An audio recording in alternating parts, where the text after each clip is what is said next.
Welcome, Eric, to the Leaders Who Care series. It is great to have you here, man. Thank you so much, Mark. I'm jazzed to be here. I'm really excited. All right, well, it's your mission, Mr. Phelps, to accept this or not, otherwise, I guess this whole thing will self-destruct in 5 seconds. So you got to do a good job. But the place to start is always, if you can briefly introduce yourself, not the work you've done and whatnot, but who are you? Like where you're from originally, where you are now, Yeah. family, something you've actually never told anybody, but you want to reveal it to the world now. That's pretty cool too. Stuff like that. Okay. Um, Erik Oberholtzer, start with the name. Um, so I grew up in Pasadena in California, right at the foot of the San Gabriel Mountains. Um, it's funny, really quickly. I mean, we'll get into where I am now and what I'm doing and all of that kind of stuff. But Mhm. I've been thinking about my childhood. Um, as I've been thinking about this podcast and and this video blog and doing all of this and realizing just how much the choices that my parents made really sort of led me to the respect and the understanding that I have for the environment and for all this kind of the animal kingdom, all of that kind of stuff. So um, my mother was kind of a pseudo hippie. Um, and love her to death. She would do the 60s dancing and all of that kind of stuff and stuff. But she also we weren't allowed to have a TV in the house, which I hated, and I was like plastered in front of it when I was at friends' places. But the vast majority of my time was spent with my own imagination, and it was also spent using nature and my imagination to create places, right? And so we had a half an acre right sort of in Pasadena, which is sort of unheard of. But we had massive trees. Our half acre looked like a jungle. Um, and so I just spent all of my time outdoors. I spent it playing and creating all of these different worlds and all that kind of stuff. And the other part was that my mother did not really believe in having animals fixed. And this was back, I think, in the day when I could say you can kind of justify it because, we were able to give away every puppy that our dog Pumpkin had. And she was a little bit of a, I won't say she was a whore, but she was very promiscuous. So we figured out that she had probably somewhere around 50 to 60 puppies over the course of her lifetime. And and I have to tell you, Mark, when she was pregnant and about to give birth, it was like Christmas Eve because I knew that we were going to have like a whole batch of puppies that I would be able to like love and hold and would love me and for at least until we got rid of them six weeks later, whatever it was, until people came and chose their puppy and whatnot. Um, I would be covered every day with puppies running up and down and loving me and like that unconditional, sort of love Yep. of animals. And, to be honest, I think that's where my deep, deep, deep love and respect for our world and for our environment, like holistically, all of it, started. No, it's one of the reasons I ask questions about like what did you do as a kid and this and that. There's usually a thread that goes through your life one way or another related to it. You went school wise, education wise. You studied art studies and sculpture. It's I believe at Portland State. What were you envisioning for yourself at that point? Um, So to be clear, I went through a couple of majors. I settled on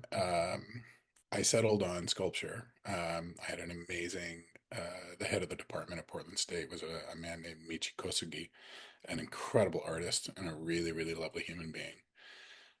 But I started out as an English major with a focus on poetry. Um, I then sort of moved from that. I moved to sculpture. Um, but I've never been able to be put into a box. I was not a jock, but I played water polo and I played soccer in high school. Um, I, joined the military. I joined the Navy, specifically to be a Navy SEAL when I was, 18 years old. And thank God that didn't happen. Not because I don't love and respect, those guys, but you can't do that job without a part of your soul going at the same time. And I know a lot of special operators that are really good people, but I also know that there's a woundedness there that, So Sure. thankfully, never went down that road. Um, and when I got out, I went back to college, right? And so I started at a 2-year college before I went in the Navy, and then went to Portland State afterwards. And my creativity just sort of expanded and exploded.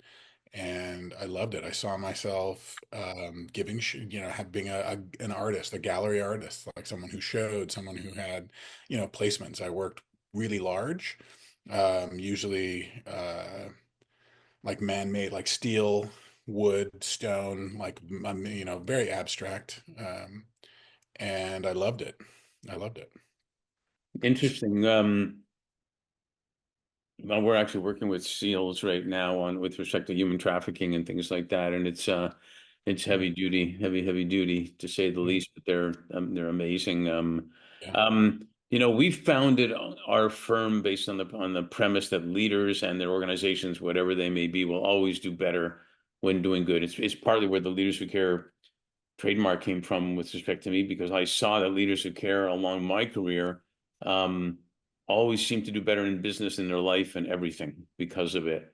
Mhm, Um, you said had some early experiences for sure, and you're talking about them even early on in life that you kind of get that mhm, in advance. And I'd love you to chat about, the icon Jane Goodall, who mhm. you worked with, and how did you land that opportunity, um and a whole all about was it whose idea was it the Vision and Voice program and impacting kids and all that. And did you go around doing this after a while or what?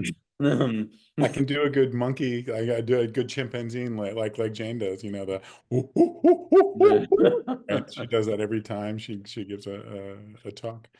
Um, so because of my love of animals and all that kind of stuff, when I was in my early 20s, I decided I was going to start an organization to do anti-poaching work in East Africa. I was like, okay, Mhm.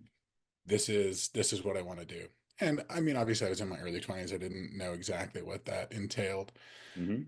Um, but I was living in Portland, Oregon, and it was just after I had graduated from school and from Portland State.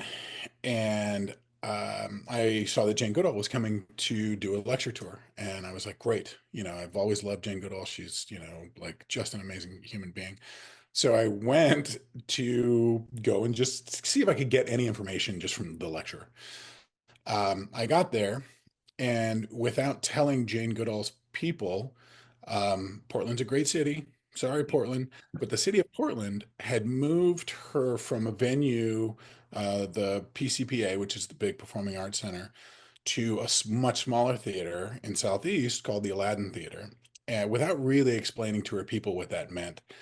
So when I got there, there was this poor guy. It was one of Jane's personal people out front saying, just apologizing to everyone because now they went from being undersold to being massively oversold. So people who had tickets couldn't show up. And the guy was like, I'm so sorry, we don't have, blah, blah, blah, blah, blah. And I said, no worries.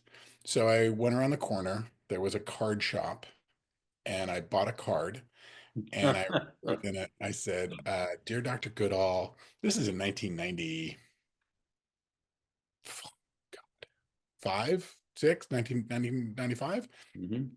I said, Dear Dr. Goodall, um, here's what I'm wanting to do. Any advice you have would be great. And I brought it back, gave it to the guy, and I figured that maybe in a couple of weeks, maybe hopefully someone from Jane Goodall Institute would give me a call. So give it to the guy, whatever. I get home the next day and there's a voicemail from my answer machine that says, I play it and I hear this. Hello, Eric. This is Jane Goodall. I've just received your note. Here's my number. Tell me what, and I was like, oh my, I mean, I saved that little cassette. Yeah, you should. It's still in storage somewhere, I'm sure. And I'm serious. I'm sure it's still in storage. Um, so we ended up talking. She said, anything I can do, just let me know. I said, great. She said, you got the number, da da da da da. Well, I ended up moving to New York City about 7 months later. I found a company, a law firm to do everything, all of the incorporation for free as a nonprofit, all that kind of stuff. Um, Long story short, they couldn't pay the $700 for the 501(c)(3). It was much more expensive than it is now for some reason. It was almost $800, and I was young, I was broke, I was, you know, bartend. I was trying to, breaking into bartending in New York City because I wanted to be a writer and an artist and all this kind of stuff. So I hooked up with some friends and we made a documentary, which you can actually get on Amazon. It's called Voices in the Tunnel, and you can see me as a 20 something walking around on the tracks in the tunnels in New York City. We were uh, so it was about the mole people that live in the subways. So I thought, okay, I'll do this, and then I'll pay for the 501(c)(3), and then I'll be in Africa and blah blah blah. Well, 3 years later, after the documentary, which was actually pretty good, not having the success I thought it was going to, I'm bouncing and bartending. I go up I'm bouncing one night. I go up to get a cup of tea and at the bodega around the corner, and I see these two older women standing on the corner. And I thought, God, that looks a lot like Jane Goodall. So I go, oh, screw it. And I walked down and I said, excuse me, this may sound silly, but you look a lot like Jane Goodall. And Jane looked at me and said, do I really? So we talked for like 20 minutes. She gave me her number and her email, and I just started. I lived in New York for almost a decade, and we just became friends when she would come into town because she was the UN messenger of peace under Kofi Annan. I would get an email or a phone call from Mary Lewis, her kind of number two person, and Mary would say, "Eric, do you want to come for dinner?" And I'd be like, "Absolutely, whatever I'm doing," and go. And so that's kind of how that started.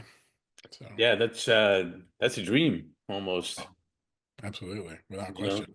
And so after you had a stint in Tanzania at Mhm. Safari Lodge, Mhm. and tell us briefly about that, but that, and then also what brought you back to Portland, where you were, with theater and props and everything.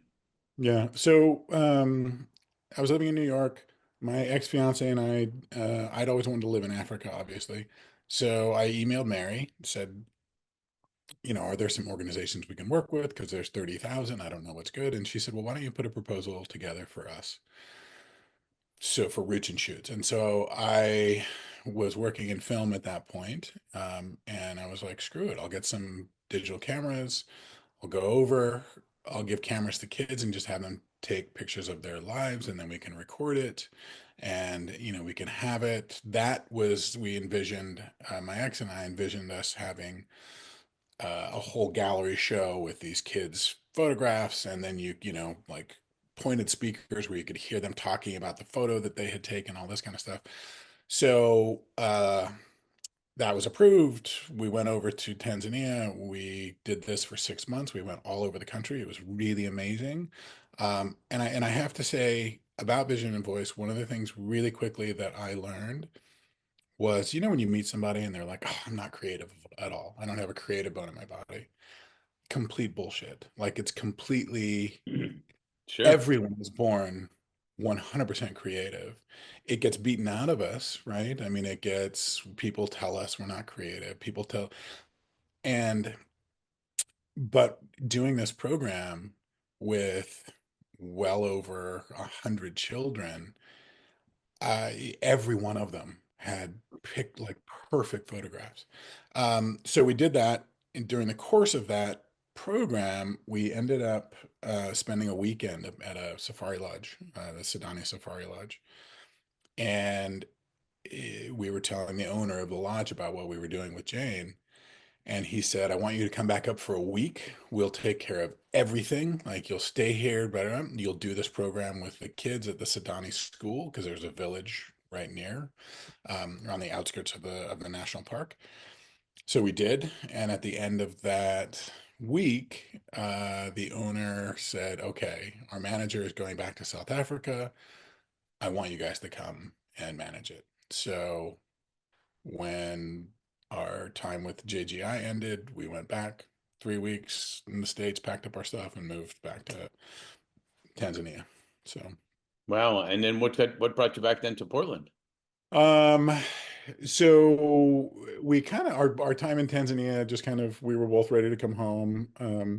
After well, my ex really needed to come back home. We were sort of done with. I won't get into the. I mean, it was a beautiful time at the lodge. We did a lot of building. We implemented a bunch of like eco walks and like really amazing stuff. But it was just time for us to come home, and so. Uh, my ex went home first. I stayed with my sister, my adopted sister in Kenya for a while, for about 4 months, and just did humanitarian work in Kibera and just some really beautiful stuff there. And then I moved back to New York. She and I, my ex and I were just looking at an apartment. It was 2 weeks after we'd been back. I was just getting back into the film industry. And I got a call that my father was in ICU in Portland. And so Mm. it was one of those things where, you know, I thought about, I mean, I didn't give it that much thought, but I was like, I love New York. I love this city. And I don't want to be that guy that misses out on the last of the time that he has to spend with his father Sure. because of the city. So moved back, and that's how I got back to Portland. So Yeah, no, well, not the best reason, but you ended up working, I guess, for what I understand was one of the largest regional theaters there. yeah. So that must have been pretty cool in some respects.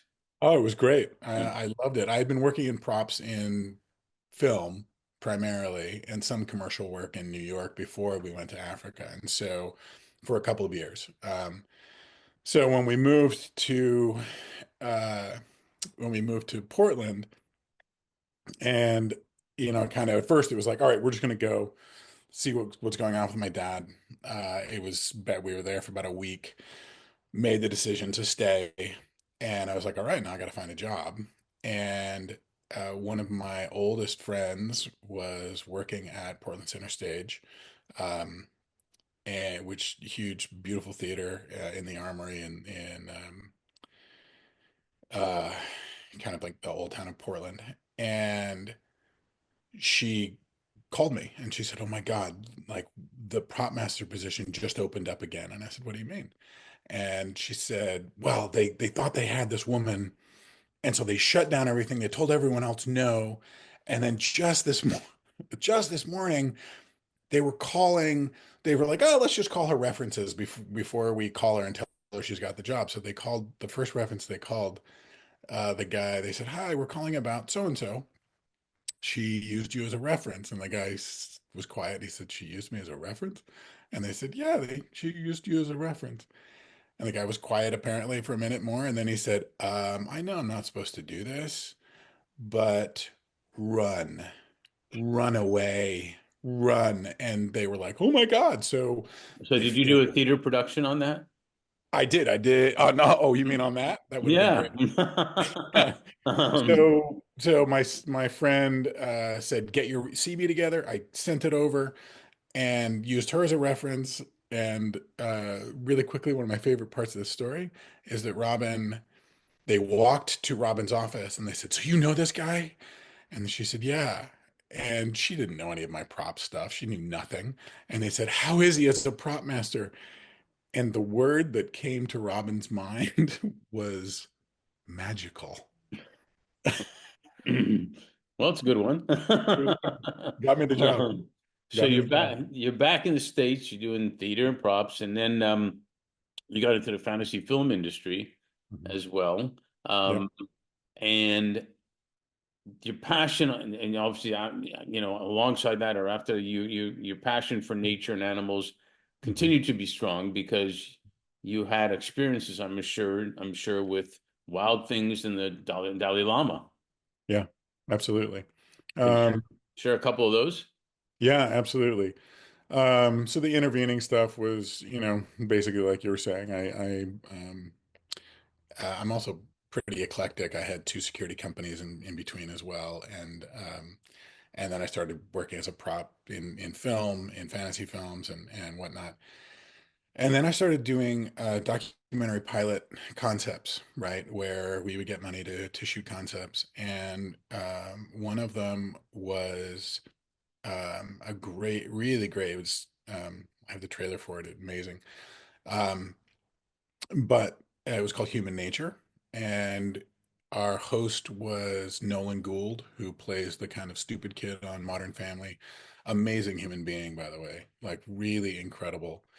Um, like one of the top young actors, uh, like of any generation, like really good actor, really good human being. And his first car when he's making millions was a Ford Focus because he really cared about the environment. And so he came on board as our host, and basically it was going to be like Dirty Jobs meets um, um, endangered species. So he was going to be working with organizations that worked with different endangered species, and we shot a pilot around the Florida panther and all of that kind of stuff.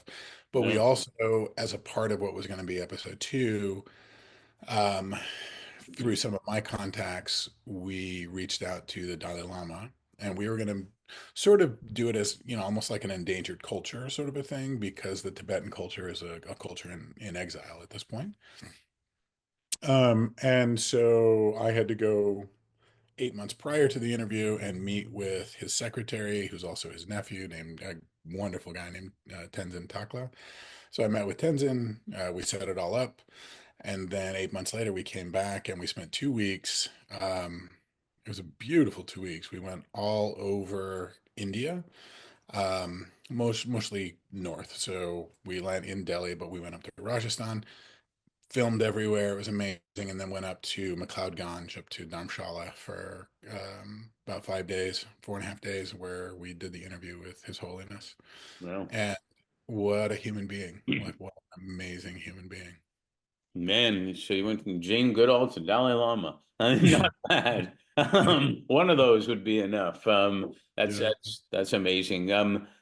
Little switch here. Mhm, They say the fourth industrial revolution is about tech and especially AI, mhm, but they're also saying the fifth revolution is about humanity, mhm, and we combine impact and talent in everything we do. And I noticed a quote I got from somewhere where you'll probably recognize it is we conceived of a world where the path to higher profits for investors is to give precedence to ensuring that a business fulfills its mandate to society, especially as it relates to environmental stewardship and humanitarian aid.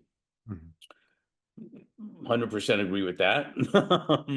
Right. Tell us then the when, why, what, and how of Terra Jernē and the critical importance of that statement I just made. Right. So Terra Journey came out of um, I had a lot of time on my hands. It was during the pandemic, and no production was, everything was shut down. And I started to think about what it was that I felt the world really, really needed, and what it was that I wanted to, I'm not very legacy oriented, right? Like but I was like, what do I want to do that is impactful?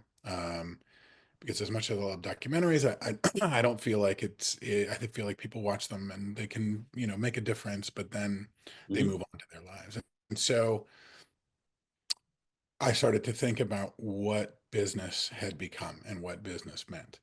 And I was looking at our environment. I was looking at our planet. I was looking at the social structures that we have all around the world. I was looking at cultures that were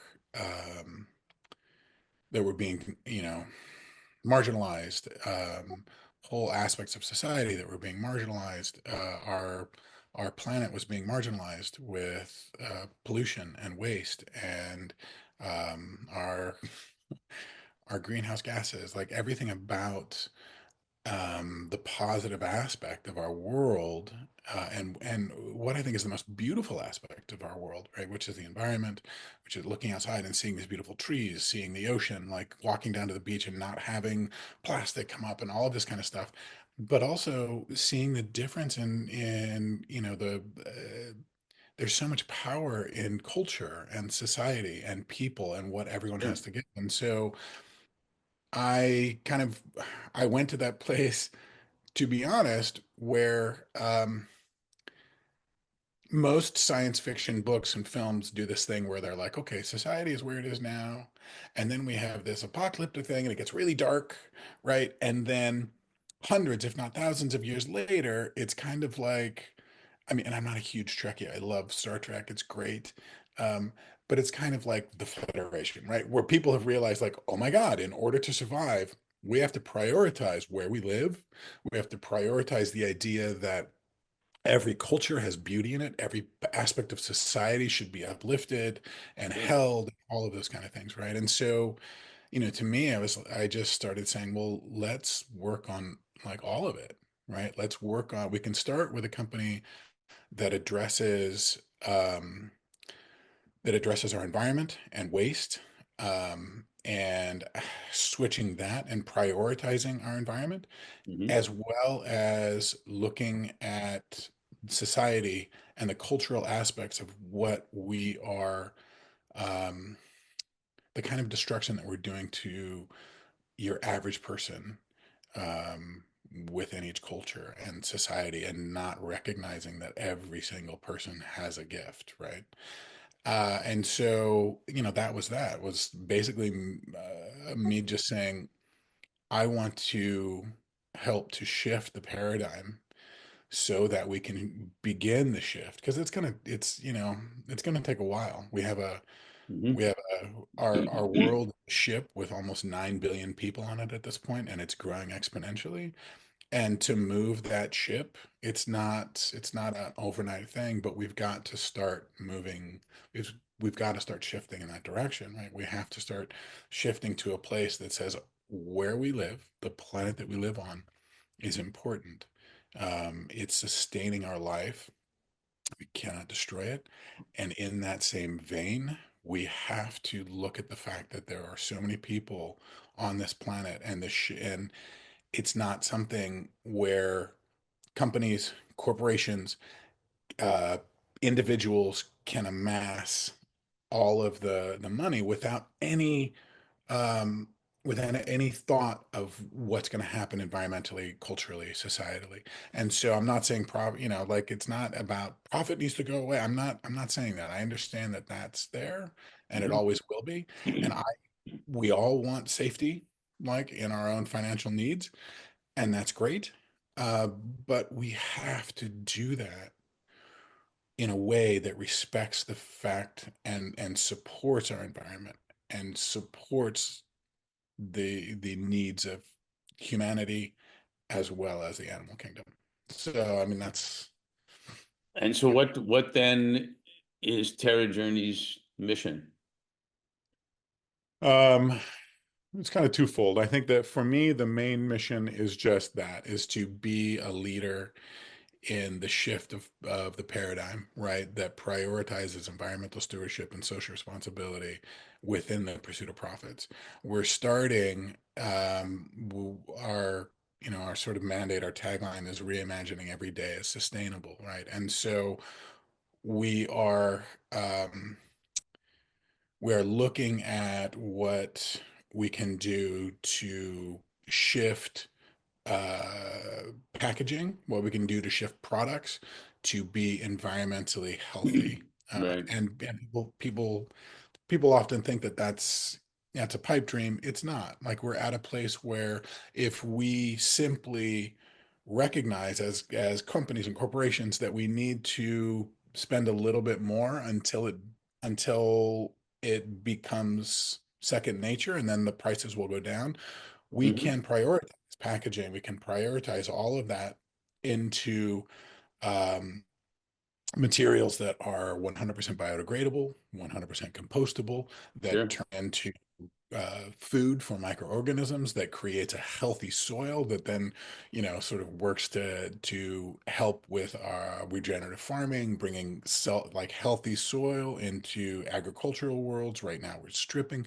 We're doing so much in the pursuit of profit that we're destroying a planet and really marginalizing huge areas of our society. Yeah, no doubt. And I guess the good news is there's a lot of people around the world doing different parts of that and trying to make an impact, but there has to be a lot more, and even it's a lot more corporate participation too in it. Yeah, So I think that's so Terra Journey is like the journey of the earth then. absolutely. It is the Right, journey of the earth. And right. we're looking to, sort of make that journey a beautiful journey again, right? And, just so really quickly, when I started thinking about this, back in 2021.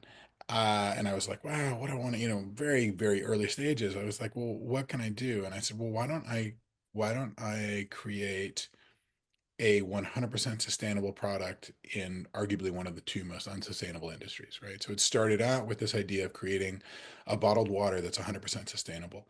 Hmm. Um, and it seems idiotic because it seems like I mean, it's bottled water's not going anywhere, but it's such an unsustainable industry, either because of the packaging, which is typically either plastic or aluminum at this point. Um, and also, the greatest environmental threat no one's really talking about is the depletion of our groundwater. And so I was like, well, how do I address these two things? And I turned to a wonderful man named Mark Howell, who built one of the largest rain catch facility in Texas. And now we're looking at land in the Central Oregon coastal area. And the reason we're doing that is because that region has rainfall that is rainforest levels. And so anything that we catch is not going to affect the ecosystem in that area. And so we won't be pulling from the aquifers, springs, municipal water sources, which pull from all of those as well. We'll be taking rain catch from an area that actually has an excess of it. And then our packaging is PHA, which is polyhydroxyalcoate, which is a plant-based biopolymer that's 100% biodegradable and compostable. So we're Cool. probably 94% because obviously we need to get the bottled water to the stores. And so, you know, like we've got to ship them and all that kind of thing. No, water's the new oil, as they say also. And Absolutely. the good news is again, there's a lot of projects and whatnot going on, but there's got to be a lot more. So congrats on that. And Thank you. as they say in LA, we need to we need to leave them wanting more so we can do a sequel. So we may have to do that, one type of thing. But I have one more question on this part for sure. And Yeah. in 2021, a client of mine told me that with respect to the year 2020, he said it was the year that flew by slowly. Right. And I love that comment. And very often we recognize and feel that COVID was yesterday, but it was also years ago, all at the same time. And here we Yeah. are, end of 2024 already, Mhm. and so on. And with respect to all that, where you've been and where you're going, what are you most grateful for, and what are you most hopeful for? So, it's really interesting. I think 2020. It's funny that you bring up 2020 because it was such a year that I think was decisive for so many people in sort Sure. of one of two ways almost, right? I think um, if you were inclined to do the work, then it allowed us time to really look inside, right? Mhm. And come to terms with and find our woundedness and be with that inner child and be like, I love you, you're okay, and do that inner work. And to be honest, like the year that flew by slowly is beautiful because that's exactly, what it was for me. I ended up spending a week in Mexico doing, sitting with ayahuasca, which was incredible. And, and it really helped with my inner journey. And yeah, since that point, Um, I think it's, so many things have happened and now I think there's a lot for people to say, "Oh my God, the world is just what is going on? Blah, it's falling apart and all of that." But what I see, to be completely honest, is in the midst of all of the things that may be negative, right? That may be fear-based, that are really coming up because people don't want to change and all of this sort of, we have a tendency to see something that is like that and be like, oh my God, it's overwhelming. But if you take a step back and you really look at the world and you look at how people are reacting holistically, then yes, there is an insurgence of fear, but there is a massive, massive opening and development and insurgence of kindness and love and compassion. And I think that oftentimes fear rears its head when love is making a bold Oh, statement, yeah. right? And so that's for me is what I'm really looking forward to, right? And being a part of the emergence of love and kindness and compassion in the world and being a, and with everything. And just saying, hey, look, I'm here. I'm standing up and I'm encouraging others to stand up and not go to war with the fear, but just say it's okay. Like, we're gonna love you no matter what, and we're gonna love ourselves, and we're gonna keep doing what is magical and beautiful for the planet and for the people on the planet. See, there's the magical again. Yeah. Um, she was right. No, Yeah. thank you for sharing that. I'm grateful that you are a leader who cares and a new friend. That's all. I'm just as grateful for that too, and hopeful probably for the same reasons out there. And love is not a fluffy word, and neither is caring and all that. We got to say it more and more. So thank Absolutely. you for being that and for being on the series. Thank you, Mark. I really, really appreciate it.